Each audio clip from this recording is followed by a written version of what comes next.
everybody, my name is Deja and welcome back to my channel. Today I am doing a book haul.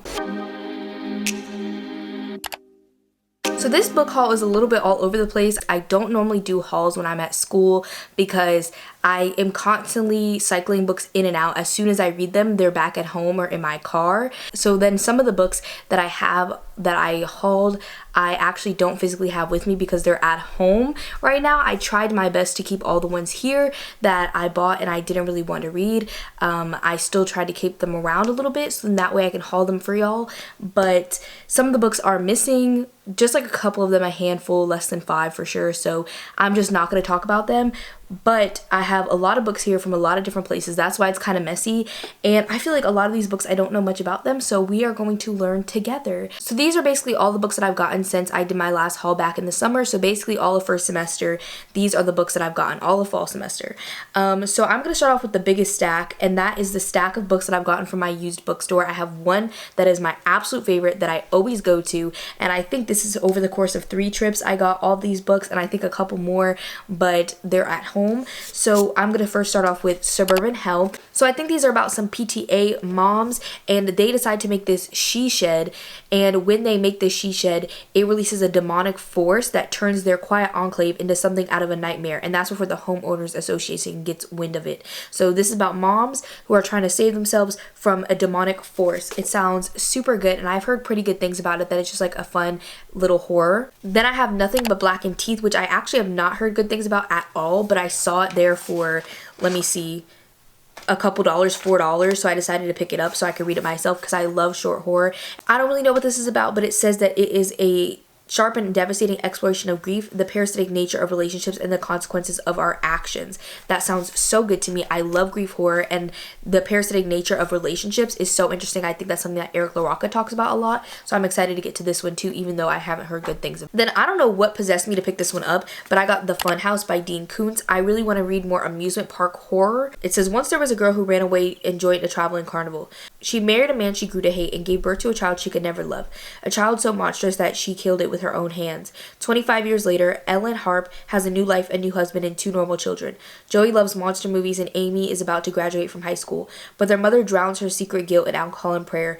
The time has come for Amy and Joey to pay for her sins because Amy's pregnant and the carnival is coming to town. Then one that I heard so many people talking about recently in their favorites of the year is Chlorine by Jade Song. This one, I don't know 100% what it's about, but I know it's about, I believe, an Asian girl, and she believes that she's a mermaid and she's like on the swim team, and I've heard such good things about this one, and I've seen it on multiple people's favorites list, as I said, so I'm excited to try it out. And plus I love ocean horror, I love mermaid water, all of that, so I'm hoping to really enjoy this one. Then next up I also got De-Evolution, and I believe this one is about Bigfoot, and I know that my friend Aspen really loves this one, so I decided to get it on her recommendation. Then I also have The Vegetarian, which I feel like is a classic from what I've heard. I have not read it, but everybody makes it out to be a classic. This is a translated work, I'm pretty sure. It says it's about a power obsession of one woman's struggle to break free from the violence both outside and within her. So I'm hoping that it has kind of like some themes about misogyny. I'm looking forward to reading this one for sure. Then next up I have Part of Your World by Abby Jimenez. I didn't think I would ever pick up an Abby Jimenez. Everybody loves her book so much. I believe they also really like the one Yours Truly, which is her new one with the red cover, I think. And I have no idea what this one's about besides I know that the main character is an ER doctor. Just everybody loves it, and she's a little thick and chunky. Actually, it's not that bad, but it's almost 400 pages. But I've just heard such good things about it. And then I picked up The Heart Principle, which is the 3rd book in the Love Quotient series. And I really enjoyed the first one in that series and I want to continue on. I don't own the 2nd book, but I will be getting it hopefully so I can continue on and finish off the series, because even though I haven't touched that book in years, I really enjoyed it. So I would like to continue on, and they have amazing representation in them as well. Then I picked up The Soulmate by Sally Hepworth. My friend Haley really enjoys Sally Hepworth's work. She did a taste test on her earlier, and this was actually one of her book club picks earlier this year, and I believe it's about this man and a woman. They're like married and they live by this cliff, and people always go to commit suicide over the cliff, but the husband talks them down from committing suicide, but then one day somebody does, so the wife is now questioning whether like her husband had some part in this person's death. So it sounds good, and it went over pretty well with the book club, so I'm hoping that I enjoy it too. Then next up I have Dead 11 by Jimmy Juliano. This is one of the Goodreads nominees for the best horror book, and I know Kayla read this earlier this year, so I really want to read it. It says, on a creepy island where everyone has a strange obsession with the year 1994, a newcomer arrives hoping to learn the truth about her son's death. My friend Quinn also said that this one surprisingly really worked for her, so I'm hoping to enjoy this one, especially because of the 94 aspect, because the 90s are such a nostalgic time. Even though I didn't live through them, they're still nostalgic for me because of the TV shows and the movie and the content that I consumed when I was a kid, so I'm excited to get to this one. Next up, I have this book called Supermarket, and I literally don't know anything about this book, but I've seen the cover around a lot, so I decided to pick it up for the cheap. And it says that it is a gripping exploration into madness and creativity. Who knew you could find sex, drugs, and murder all in aisle 9? I think that's the line that I read, and I was like, okay, that it sounds like it's for me, so I decided to pick it up, even though the author looks a little scary. Okay, but we'll try it out. Next up is Queenie, and I remember my friend Allie reading this years ago, like back in 2020, because she doesn't even make booktube videos anymore, but I remember her reading this and really loving it, so I decided to pick it up. Again, I don't know what it's about, but I believe it's like a literary fiction, like women's fiction type story. And then my friend Haley, again, loves this book, and she keeps telling me I need to pick it up, I need to pick it up, so I finally did, and that is The Vanishing Half by Britt Bennett. This one is about two different sisters, and they are both biracial, I believe, and one of them decides to be white passing, and then one of them is like living her life as a black woman, and how their lives are different. I'm pretty sure that's what this is about, but don't quote me on it. But that sounds like a really interesting plot to me as someone who is biracial, so I'm really interested in picking this one up. And then I also picked up Little Eve by Katrina Ward. I believe this is Katrina Ward's most recent release. Again, I have no idea what it's about. Oh wait, no, this one came out in 2018. So this is one of her first ones, actually.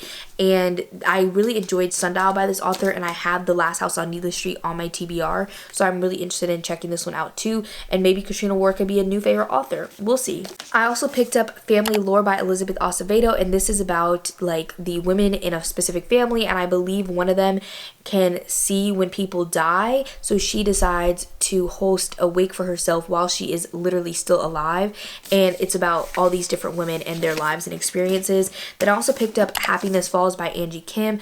I have no idea what this one is about at all. I believe it's more of like a domestic drama. It says, when a father goes missing, his family's desperate search leads them to question everything they know about him and one another.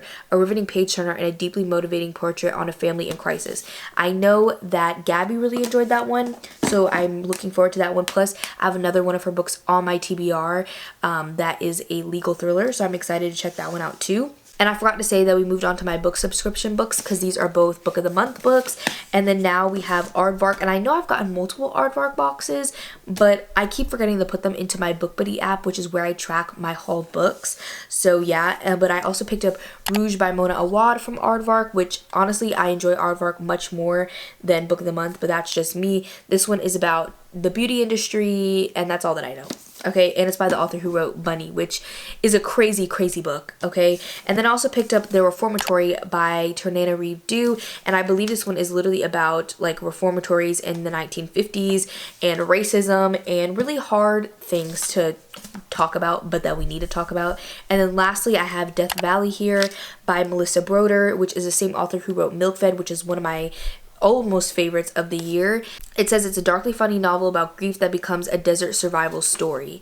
So I really enjoy grief books, as I said. It's one of my favorite things, and I really picked this one up because Melissa Broder is the person who wrote it. And then now we're going to go on to these Amazon books that I got. I just literally bought these. So the very first one I have is Full Brutal by Christopher Triana. My friends love this extreme horror book, and me and extreme horror, we're not on good terms right now.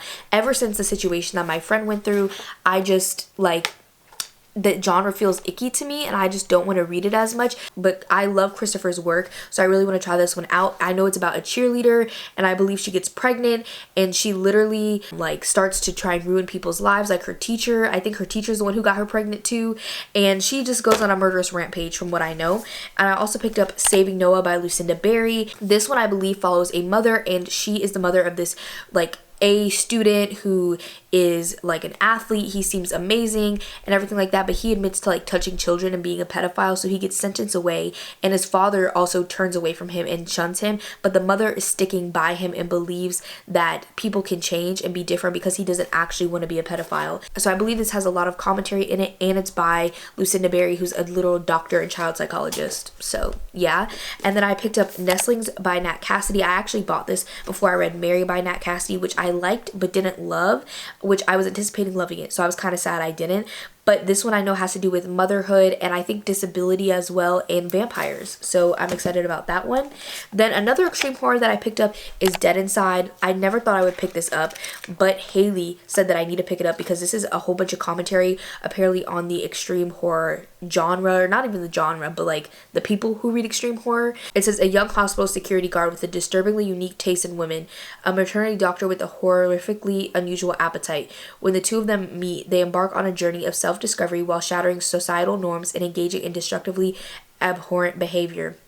As they unwittingly help each other understand a world in which neither of them seems to belong, they begin to realize what it truly means to be alive and that it might not always be a good thing. You know, I just know that the maternity doctor in here eats babies, which is kind of crazy. That's her appetite, is that she eats children. And then lastly, from this little Amazon haul that I just did, I have My Darkest Prayer by S.A. Cosby. This is the only S.A. Cosby book that I don't own and also have not read. I'm actually currently reading this one, so I'm really excited to continue on with this one. But I just know this is about a man who handles bodies, and then a pastor dies and the parish believes that there's something sketchy going on with it, so they ask him to investigate. So I'm interested in that. And then I got 2 books from my friend, which I don't know why she gave these to me, but yeah, she got me Daddy's Angel and also Heartmate because she thought it would be funny to get me the most like horrific looking and sounding like romances possible for my birthday. That was my birthday present. So yeah, I got these 2. I have no idea what they're about. We'll probably never read them, but here we are. Next up, I have What the Hell Did I Just Read? And I have no idea what this one is about. I got this in a blind book date when I went to Charlotte, which was in my Tarot Readathon vlog. And it says, this is actually a 3rd installment in a series, but I think you can read them singularly. It looks really funny and kind of reminds me of some of the books I read as a child with like the different colors and emojis and stuff, but I don't think that carries over into the book. I have no idea what it's about, and I don't remember what it said on the packaging when I picked it up, but it sounded interesting to me. And then I also picked up Where They Wait by Scott Carson. I believe this one is about dreams or a meditation app. It says below the white noise of a meditation app, something sinister lurks. And that's all that I really want to know about this one either. That just sounds so good. I just need a couple buzzwords and then I'll pick it up. And I also got One Bloody Thing After Another, which I've actually read. And honestly, I know I'm like, okay, I know nothing about any of these books. I'm just here. I'm just hauling them. I'm just a girl in the world. But this one I've read and I still couldn't tell you what it's about. It says, Jackie has a map of the city on the walls of her bedroom with a green pin for each of her trees. She had a first kiss tree and a broken arm tree. She has a car accident tree. There's a tree at the hospital where Jackie's mother passed away into the long good night. When one of them gets cut down, Jackie doesn't know what to do, but she doesn't let that stop her. She picks up the biggest rock she can carry and puts it through the window of a car. Smash. She intends to leave before the police arrive, but they're early. Anne is Jackie's best friend, but she's got problems of her own. Her mother's chained up in the basement. How do you bring that up in casual conversation? Oh, sorry, I've been so distant, Jackie. My mother has more teeth than she's supposed to, and she won't eat anything that's already dead. Anne and her sister Margaret don't have much of a choice here. Their mother needs to be fed. It isn't easy, but this family is not supposed to be easy. It'll be okay as long as Margaret and Anne still have each other. So that's what that's about. It is a very crazy book, and if you think that sounds interesting, I would recommend picking it up, but it's very fever dreamy. Then I picked up Mother Thing by Ainsley Hogarth, I think is how you say it, and I literally, again, know nothing about this one, but I know that it's about motherhood and it's horror, and I love motherhood horror, and I've heard such good things about this one. It says she's dead in the basement and she's refusing to leave. When Ralph and Abby Lamb move in with Ralph's mother Laura, Abby hopes it's just what she and her mother-in-law need to finally connect. After a traumatic childhood, Abby's desperate for a mother figure, especially now that she and Ralph are trying to become parents themselves. Abby just has so much love to give to Ralph, to Laura, and to Miss Bondi, her favorite resident of the long-term care facility where she works. But Laura isn't interested in bonding with her daughter-in-law. She's venomous and cruel, especially to Abby, and life with her is hellish. When Laura takes her own life, her ghost starts to haunt Abby and Ralph in very different ways. Ralph is plunged into depression and Abby is terrorized by a force intent on destroying everything she loves. To make matters worse, Mrs. Bondi's daughter is threatening to move her from the care home, leaving Abby totally alone. With everything on the line, Abby comes up with a chilling plan that will allow her to keep Mrs. Bondi, rescue Ralph from his torture mind, and break Laura's hold on the family for good. All it requires is a little ingenuity, a lot of determination, and a unique recipe for chicken a la king. So that sounds really interesting to me personally. I don't know if this one is going to have talks about motherhood or if it's just going to have talks about like wanting a mother figure, if it's like mommy-daughter issues, but I'm excited for it regardless. And then I also picked up Dear Laura. This is one that I've actually already read as well. This one is about a girl and she basically sees her best friend right before he disappears, and she starts getting these letters on her porch every single year that is addressed to her and basically says if she does something for this man that he will give her a clue to where her friend's body is. And so this one is about grief and about closure and trying to find out stuff like that. I gave it like 3 stars. It was pretty good, but it wasn't a fave. And then I also picked up Fantastic Land, which I've seen on some people's favorites list as well again, and I really am excited to read this one because it is a horror book or a thriller book that takes place in an amusement park, which I said that I've been looking for. I just know that I got these books when I went to Target, but all separate times. So the first one up is Killjoy by Holly Jackson. This is the prequel novella to A Good Girl's Guide to Murder series, which is one of my favorite series. It's such a good young adult thriller mystery series. I highly recommend it still. And then I also picked up The 7-Year Slip by Ashley Poston. This is one of my favorite books of 2023. I absolutely adore it. It's a time traveling apartment romance and it's so good. Please just pick it up and read it. It literally, that's all you need to know. It's time travel, it's a romance, and it's really good. And then my boyfriend also got for me at Target Wrong Place, Wrong Time. This one he got for me as a Christmas present, and I don't know what it's about. I just heard that Books and Lala was talking about this book, and the way that she was describing it in that video, it sounded just like something really good. It says, can you stop a murder after it's already happened? Late October after midnight, you're waiting up for your 18-year-old son. He's past curfew. As you watch from the window, he emerges, and you realize he isn't alone. He's walking towards a man, and he's armed. You can't believe it when you see him do it. Your funny, happy teenage son, he kills a stranger right there on the street outside your house. You don't know who, you don't know why, you only know your son is now in custody, his future shattered. All is lost until you wake, and it is yesterday, and then you wake again, and it's the day before yesterday. Every morning you wake up a day earlier, another day before the murder. Another chance to stop it. Somewhere in the past lies an answer, the trigger for this crime, and you don't have a choice but to find it. This one sounds so good because it's literally about somebody trying to stop their teenage son from committing this horrific crime, but they don't even know the reason why they're committing this crime. And then my mom got me for Christmas A Certain Hunger by Chelsea G. Summers. This is about a food critic that I think is a cannibal, and that sounds so good. My mom said this sounded like the best of the ones on my wish list, so that's why she picked it up for me, and I'm really excited to get to this one. And then I got an arc of The Fury by Alex Michaelides, and this one I believe is about someone who is an actress and they invite their friends for a vacation to these Greek islands and someone ends up dead. And then I made a trip or two to Barnes & Noble, so I'm going to go over those books. I got these books that were buy one, get one 50% off. I got The Changeling by Victor Laval, which I read The Ballad of Black Tom by this author, and I enjoyed it, so I want to read more of his work to see if he's an author for me. And then I got 19 Claws and a Blackbird by Augustina Bastarrica, which is the same author who wrote Tenders the Flesh. And my friend Aspen just read this one, and she said that she enjoyed it. And then also for buy one, get one 50% off, they had Carmilla, which is a classic vampire story. I know it's definitely a classic, and I believe it's about vampires because look at all the bats. And it's edited by Carmen Maria Machado. And then I also got a big girthy one, House of Leaves. I've been wanting to pick this one up, but it's just so expensive.